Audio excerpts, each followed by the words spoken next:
Isang magandang umaga po ng Sabado mga kaibigan. Latest weather update tayo February 17, 2024. Pero bago po tayo magpatuloy, pa-like and subscribe naman po and pa-hit ng notification bell para updated kayo sa ating mga daily latest weather update. So ang hypnosis po natin mga kaibigan, ngayong Sabado po ng umaga, mainit po na panahon ang mararanasan po ngayong umaga hanggang sa tanghali po yan. Pero pagdating po sa hapon, mag-cool down po ang ating init, no? Medyo mababawasan, medyo magiging makulimlim nga po, no? At narito po ang ating latest hypnosis, galing na rin po sa Pag-asa.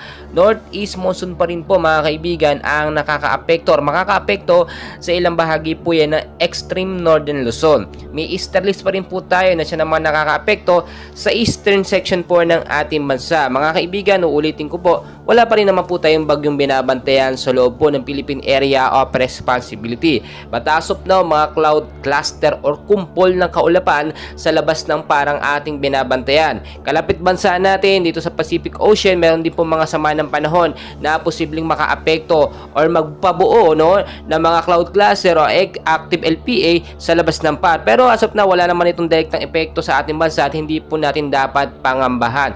So narito po, no, i-update ko po kayo sa ating mga lugar na siyang posibleng tamaan nga po ng localized thunderstorm.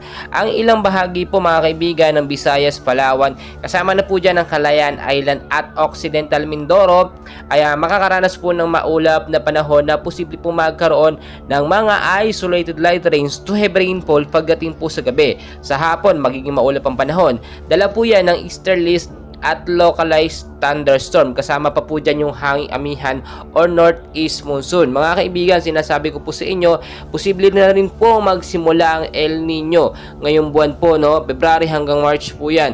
So maging maingat po tayo. Pero it doesn't mean na wala po tayong binabantayan sa ng panahon. Dahil kahit sobrang init po ng panahon sa ilang bahagi po ng ating bansa, ay nagkakaroon po ng malakas na pag-ulan, which is kinakailangan ng ibang mga lugar para naman hindi sila matuyuan sa lupa. Well mga kaibigan, marami pa tayong kaganapan. Always kong pinapaalala sa inyo, laging magdala ng payong jacket, kapote, panlaban po yan. Hindi lamang po sa init ng panahon bagko sa biglaang pong pag-uulan. Maraming salamat po at magandang umaga po sa inyong lahat.